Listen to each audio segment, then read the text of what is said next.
নমস্কার। যুক্তি তর্ক সঙ্গে অর্কই আপনাদের স্বাগত। আপনাদের সঙ্গে আমি অর্কপ্রভ সরকার। পাকিস্তানে একজন ভালো রাজনৈতিক বিশ্লেষক আছেন, ডক্টর চিমা। তার একটা ভিডিও দেখছিলাম, আমি মাঝে মধ্যেই তার ভিডিও দেখি। তার ভিডিওর কন্টেন্ট হচ্ছে ভার্চুয়াল প্রাইভেট নেটওয়ার্ক, ভিপিএন। সেই ভিপিএন অনেকেই ব্যবহার করেন। পাকিস্তানের ওই কাউন্সিল অফ ইসলামিক ফিলোসফি একটা কাউন্সিল আছে, সংবিধান স্বীকৃত। মৌলবী উলেমেরা আছেন, তারা সরকারকে বিভিন্ন সুপারিশ করেন, কিন্তু সরকার সেই সুপারিশ মানতে কিন্তু ব্যর্থ নয়। সেই মৌলবীরা ফতোয়া দিয়েছে যে ভিপিএন নাকি হারাম।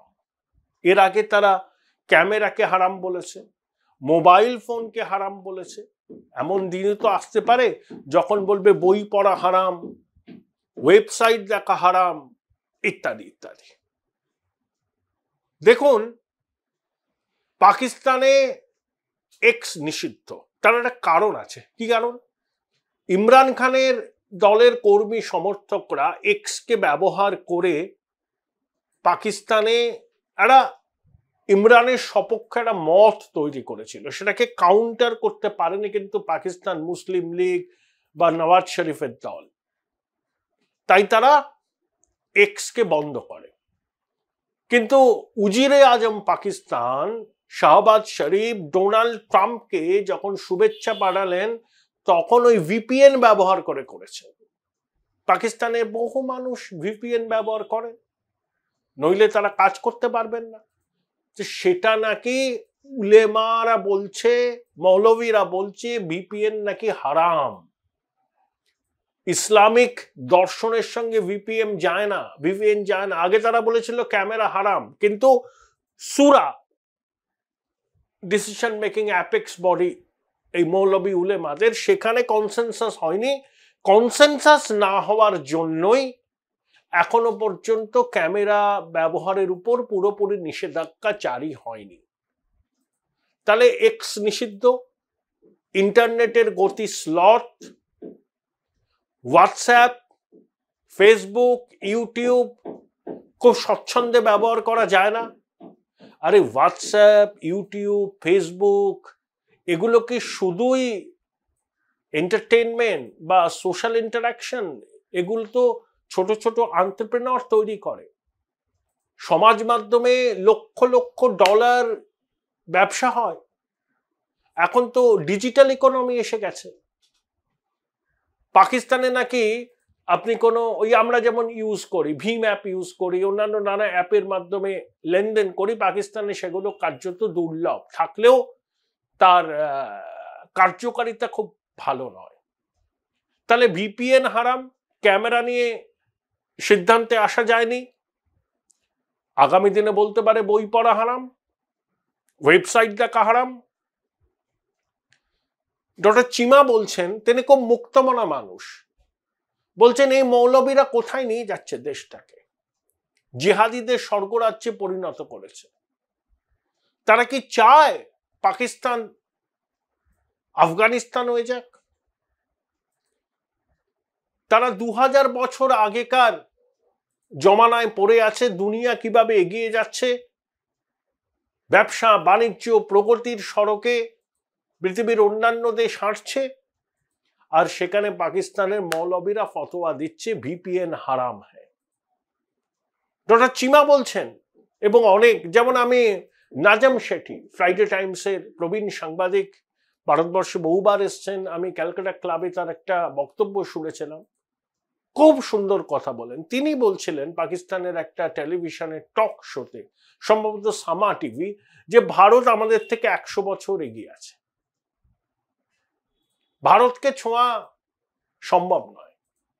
এই তো আমরা হাইপারসনিক মিসাইল পরীক্ষামূলকভাবে উৎক্ষেপণ করলাম, শব্দের থেকে 5 গুণ বেগে, 1500 কিলোমিটার রেঞ্জ।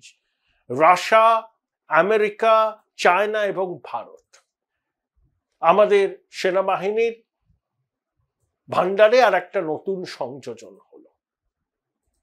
তাহলে আমরা প্রগতির সড়কে হাঁটছি, আর পাকিস্তান ইতিহাসের পশ্চাৎপটী। সেখানে যারা মুক্তমনা মানুষ আছেন তারাই এইসব মৌলবীদের ফতোয়ায় উদ্বিগ্ন। তাদের বক্তব্য, এইসব ফতোয়া দেওয়ার অধিকার তাদের কে দিয়েছে? তাহলে কি সরকার চায় পাকিস্তান ইতিহাসের পশ্চাৎপটী হয়ে থাকুক? হয়তো সরকার একটা লিখিত বয়ান পাঠিয়েছে মৌলবীদের যে আপনারা একদম চোখ কান বুঝে এটাকে সাইন করে দিন, ফতোয়া হয়ে যাবে। কিন্তু পাকিস্তানের মানুষ কি এই ফতোয়া মানবেন? কায়েদে আজম জিন্নাকে তারা খুব সম্মান করেন। প্রশ্ন হলো, জিন্নাকেই পাকিস্তান চেয়েছিলেন? আমি যতদূর পড়াশোনা করেছি তাতে আমার মনে হয়েছে জিন্না কিন্তু ব্যক্তিগতভাবে কোনোদিন গোঁড়ামিতে বিশ্বাস করতেন না। তার জীবন চর্চায় গোঁড়ামির কোনো স্থান ছিল না। হ্যাঁ, তিনি ধর্মের ভিত্তিতে রাষ্ট্র গঠন করেছিলেন, তার রাজনৈতিক উচ্চাশা ছিল। জীবনের উপান্তে এসে তিনি কায়েদে আজম হতে চেয়েছিলেন, ধর্মের ভিত্তিতে দেশ ভাগ করেছিলেন। ইতিহাস তার বিচার করবে। কিন্তু জিন্না ব্যক্তিগতভাবে নিজের জীবন চর্চায় কখনো গোঁড়ামির আশ্রয় নিয়েছেন বলে অন্তত আমার জানা নেই। আই মে বি রং, কিন্তু আমি বললাম আমি যতটুকু জানি, আমার জানা নেই যে জিন্না তার ব্যক্তিগত জীবন চর্চায় কখনো গোঁড়ামির আশ্রয় নিয়েছেন কিনা। তাহলে জিন্না যদি আজকে বেঁচে থাকতেন, এই পাকিস্তান দেখে তিনি আঁতকে উঠতেন। ক্ষমতার কতগুলো ভর কেন্দ্র, রাওয়ালপিন্ডি সেনা, ইসলামাবাদের দুর্বল রাজনৈতিক নেতৃত্ব, তারপরে এই মৌলবীরা, আর একদিকে টেররিস্ট, চারটে ক্ষমতার ভর কেন্দ্র। বালুচিস্তান পাকিস্তান থেকে বেরিয়ে যেতে চাইছে। বালুচিস্তানের 44% পাকিস্তানের মানুষ, তাকে ল্যান্ডমাসও ওরকম। জাফর এক্সপ্রেসে বিস্ফোরণ হল। ওদের সম্ভ্রান্ত মজিদ ব্রিগেড পাকিস্তান আর্মির বিরুদ্ধে লড়াই করছে। তেহরিকে তালিবান পাকিস্তানের সঙ্গে পাক সেনার লড়াই চলছে। বালুচ জঙ্গিরা, তাদের মধ্যে নারী শক্তিও আছে, তারা চাইনিজ ন্যাশনালদের উপর হামলা করছে। তাদের বক্তব্য চায়না পাকিস্তান ইকোনমিক করিডোর বালুচিস্তানকে শোষণ করছে। বালুচিস্তানের মানুষ সুযোগ পাচ্ছে না, শোষণ হচ্ছে, নিপীড়ন হচ্ছে, এবং বালুচিস্তানের ন্যাচারাল রিসোর্সকে ব্যবহার করে পাকিস্তানের সরকার পাঞ্জাবকে উন্নত করার চেষ্টা করছে। তাহলে এই হচ্ছে পাকিস্তানের অবস্থা। আধুনিক প্রযুক্তিকে অস্বীকার করছে মৌলভীরা, বলছে ভিপিএন হারাম হ্যায়, ক্যামেরা হারাম হ্যায়। ভাবতে পারেন? আরে পাকিস্তান তার জিডিপির পরিমাপ হয় মৌলবাদ দিয়ে, আর রপ্তানির পরিমাপ হয় টেরোরিজম দিয়ে। এ নিয়ে কোনো সন্দেহের অবকাশ নেই। তার নতুন মিত্র বাংলাদেশ। বাংলাদেশে মুক্তিযুদ্ধ বিরোধী শক্তি ক্ষমতায়, হিজবুত তাহরির, জামাত, হেফাজত। জামাত তো প্রকাশ্যে মুক্তিযুদ্ধের বিরোধিতা করেছিল, তারা ছিল রাজাকার, নিরীহ বঙ্গবাসীকে তারা খুন করেছিল। Join Indian Institute of Hotel Management now. Right choice, right decision. তারা এখন সামনে চলে এসছে। তারা রাডিকাল ইসলামকে পছন্দ করেন, সেখানে ওরকম ফতোয়া টতোয়া হয়। পাকিস্তানের কাউন্সিল অফ ইসলামিক ইডিওলজির মৌলবী যদি বলেন ভিপিএন হারাম হ্যায়, এবার বাংলাদেশেও এরকম মৌলবীরা বলবেন যে ইন্টারনেট হারাম হয়, মোবাইল ফোন হারাম হয়, ক্যামেরা হারাম হয়, ভিপিএন হারাম হয়, সবই হারাম হয়। শুধু জিহাদি তৈরি করব, শুধু ভারতকে রক্তাক্ত করার চেষ্টা করব, বাংলাদেশের মাটিতে জঙ্গি উৎপাদনের কারখানা তৈরি করব, ধর্মীয় সংখ্যালঘুদের বাংলাদেশের মাটি থেকে মুছে ফেলার চক্রান্ত করব, বাংলাদেশের মুক্তমনা অসাম্প্রদায়িক মানুষকে খুন করার ফতোয়া দেব। এই যে শক্তি বাংলাদেশে এখন সক্রিয়, তারা অনুপ্রেরণা পাচ্ছে পাকিস্তান থেকে, পাকিস্তানের এই মৌলভীদের কাছ থেকে, যারা আধুনিক শিক্ষা, আধুনিক প্রযুক্তির বিরুদ্ধে। তারা অন্ধকার যুগে পাকিস্তানকে নিয়ে যেতে চায়, পাকিস্তানকে আফগানিস্তান করতে চায়। বাংলাদেশেও এখন সেই শক্তি সক্রিয়। 53 বছর বাদে করাচি থেকে পণ্যবাহী জাহাজ এলো চট্টগ্রামে। কি এসেছে তাতে আমরা জানি না। হতে পারে নিষিদ্ধ মাদক, নিষিদ্ধ অস্ত্রশস্ত্র, যেটা ভারত বিরোধী জঙ্গিদের হাতে তুলে দেওয়া হবে। এরকম নাকি চলতেই থাকবে। আর বাংলাদেশের অন্তর্বর্তী সরকারের প্রধান ইউনূস সাহেব কি বলছেন, যে ধর্মীয় সংখ্যালঘুদের উপর অত্যাচারের ঘটনা ঘটলেও সেটা এমন বড় কিছু নয়, ভারত এটাকে ফুলিয়ে পাপিয়ে অতিরঞ্জিত করে দেখাচ্ছে। বাহ, ডক্টর ইউনূস নাস্তিক, তিনি 5 ওয়াক্ত নামাজ পড়েন কিনা আমি জানি না, তিনি সমকামিতার পক্ষে, সমকামীদের অধিকারের পক্ষে সওয়াল করেছিলেন। জীবনের উপান্তে এসে দীর্ঘদিন ধরে তিনি যা অর্জন করেছেন সেটাকে জলাঞ্জলি দিয়ে শুধুমাত্র ক্ষমতায় বসার লোভে হিজবুত, হেফাজত, জামাতের মতো শক্তির হাত ধরেছেন। সামান্যতম অনুশোচনা তার নেই, লজ্জাবোধ তার নেই। একটা মানুষ যে কত বড় লোভী হতে পারে ডক্টর ইউনূস তার প্রমাণ। তিনি তো শান্তি পুরস্কার পেয়েছেন, অর্থনীতির জন্য তো নোবেল প্রাইজ পাননি, তিনি নোবেল শান্তি পুরস্কার পেয়েছেন, যেমন বারাক ওবামাও পেয়েছিলেন, অনেকেই এরকম পান। আর যিনি শান্তির নোবেল পেয়েছেন তার শাসনে বাংলাদেশে খুন খারাপি রোজকার ঘটনা, সনাতনীদের উপর আক্রমণ রোজকার ঘটনা, ধর্মীয় সংখ্যালঘুদের দ্বিতীয় শ্রেণীর নাগরিক হিসাবে রেখে দেওয়ার চেষ্টার কোনো ত্রুটি নেই। কার জমানায় যিনি নোবেল শান্তি পুরস্কার পেয়েছেন। সত্য সেলুকাস, কি বিচিত্র এই দেশ। কিন্তু আমরা তো সতর্ক আছি, আমরা সতর্ক আছি, অসৎ উদ্দেশ্য পূরণ করতে দেব না বাংলাদেশের জঙ্গি জিহাদিদের। কিন্তু যে কথাটা ডক্টর চিমা তার ব্লগে বলেছেন যে ভিপিএন হারাম, এটা তো মানে সুদূর প্রসারী তাৎপর্য।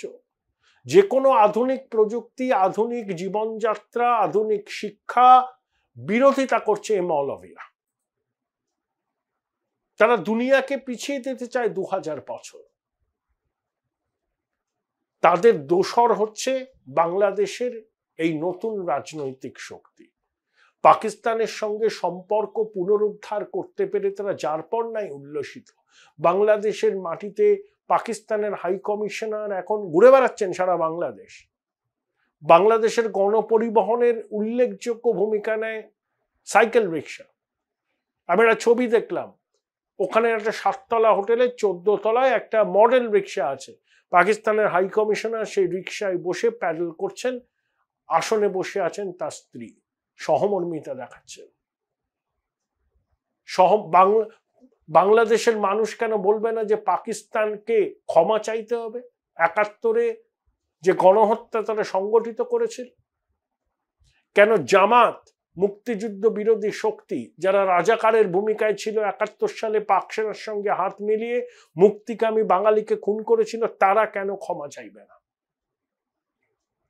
কেন বাংলাদেশের মাটি থেকে এই দাবি সোচ্চার হবে না?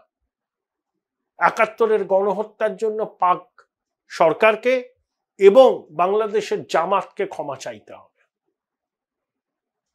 উঠছে বাংলাদেশের মাটি থেকে মানুষ এই কথাগুলো বলছেন। এখনো হয়তো স্বরটা প্রবল হয়নি, কারণ নানা ভয়, ভীতি ইত্যাদি রয়েছে। মিথ্যা মামলায় ফাঁসানো হচ্ছে, শাহরার কবিরের মতো লোককে খুনের মামলায় ফাঁসানো হয়েছে, সঞ্জিদা খাতুনের ছায়ানট বন্ধ করে দেওয়া হয়েছে, শমী কাইজারকে গ্রেপ্তার করা হয়েছে। আবার আওয়ামী লীগের যারা মাতব্বর ছিলেন, স্বরাষ্ট্রমন্ত্রী আসাদুজ্জামান খান কামাল, বিদেশমন্ত্রী হাসান মাহমুদ, ওবায়দুল কাদের সাধারণ সম্পাদক, নারায়ণগঞ্জের খেলা হবে স্লোগানের রচয়িতা শামীম ওসমান, তারা সব কিন্তু বাংলাদেশ ছেড়ে পালিয়ে গেছে। তাদেরকে সেফ প্যাচেজ দেয়া হয়েছে। হাজার হাজার কোটি টাকা ডিল করেছে ইউনূসের অন্তর্বর্তী সরকারের মাথারা এবং আধিকারিকরা। তারা দিব্যি বিভিন্ন টক শোতে অ্যাপিয়ার হচ্ছেন, লাইভে বড় বড় কথা বলছেন। বৈষম্য বিরোধী ছাত্ররা এদের বিচার করতে পারবেন? যারা আন্দোলন করলেন, যে ছাত্ররা যারা গুলি খেলেন, কার্যত পঙ্গু, ইউনূস সরকার বলেছিল তাদের চিকিৎসার পুরো ব্যয়ভার সরকার নেবে, প্রয়োজনে বিদেশে পাঠানো হবে। কোথায়? অসুস্থ, আহত, পঙ্গুরা কার্যত মন্ত্রণালয় ঘেরাও করেছিলেন। যারা এই বৈষম্য বিরোধী ছাত্রদের আন্দোলনে যোগ দিয়ে সারা জীবনের মতো পঙ্গু হয়ে গেলেন, ইউনূসের অন্তর্বর্তী সরকার তাদের খেয়াল রাখে না। এবার বুঝতে পারছেন, এদেরকে ব্যবহার করা হয়েছিল টুল হিসাবে, ক্যানন ফডার হিসাবে। এখন উদ্দেশ্য সাধিত হয়েছে, এদেরকে ভুলে গেছে, ফেলে দিয়েছে আবর্জনা স্তূপে। এই হচ্ছে এদের চরিত্র। বিদেশি শক্তির মদতে এরা অভ্যুত্থান ঘটিয়েছে। বলছে যে ছাত্র জনতার স্বতঃস্ফূর্ত বিপ্লব ছিল, ছাত্র জনতা ছিল, পিছন থেকে পরিকল্পনা করেছে বিদেশি শক্তি। তাতে পাকিস্তানে আইএসআই ছিল, হিজবুত তাহরির ছিল, জামাত ছিল, হেফাজত ছিল, ওই মাহফুজ আলমের মতো জঙ্গিরা ছিল, যাকে ডক্টর ইউনূস নিজেই ক্লিন্টনের সামনে পরিচয় করে দিয়েছেন আন্দোলনের মাস্টার মাইন্ড হিসাবে। তাহলে বাংলাদেশের মানুষকে ভেবে দেখার সময় এসেছে, তারা পাকিস্তানের পদাঙ্ক অনুসরণ করে অন্ধকার যুগে হাঁটবেন, নাকি ধর্মনিরপেক্ষ গণতান্ত্রিক বাংলাদেশ গড়বেন, যেখানে সবার সমান অধিকার, সাম্য প্রতিষ্ঠিত হবে, যেখানে সংখ্যালঘুরা মাথা উঁচু করে থাকতে পারবেন, কারণ বাংলাদেশ তাদেরও দেশ, সেখানেই তারা জন্মেছেন, এখানেই তারা পঞ্চভূতে বিলীন হবে। কিন্তু অন্তর্বর্তী সরকারের কাজকর্ম থেকে ইঙ্গিত পাওয়া যাচ্ছে তারা বাংলাদেশকে উন্নতির সড়কে হাঁটতে দিতে চান না। তারা চান বাংলাদেশ আফগানিস্তান হোক। সেই জন্যই স্লোগান উঠেছে না, আমরা সবাই তালিবান, বাংলা হবে আফগানিস্তান। পাকিস্তানের সঙ্গে এই মাখামাখি তারই ইঙ্গিত দেয়। আমাদের পড়োশী বাংলাদেশ দ্বিতীয় পাকিস্তান হতে চলেছে, যেখানকার জিডিপির পরিমাপ হবে মৌলবাদ দিয়ে, আর রপ্তানির পরিমাপ হবে সন্ত্রাসবাদ।